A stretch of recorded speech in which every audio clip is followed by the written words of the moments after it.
Hello, in this video I'm gonna show you how to unpack RAR and zip files on your OnePlus Nord CE2. So in order to do that, we'll need to have this RAR app, and to unpack it, locate your RAR file. Mine is right here, it's fortstaller.rar. Select it, and in some cases you will need to input the password for it. Mine is 1234. Press OK, and I have access to the files inside. So now to unpack it, we can select the file that we want to unpack and press on this icon with the arrow pointing up. Sorry, let me do that again.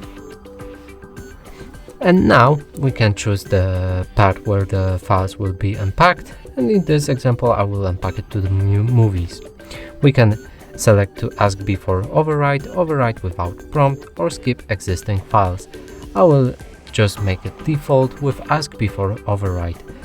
You can enable to keep the broken files or enable to do not extract paths.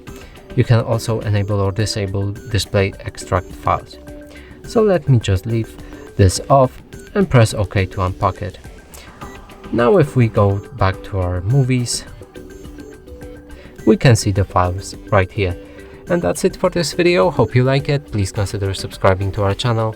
Leave a like and a comment below.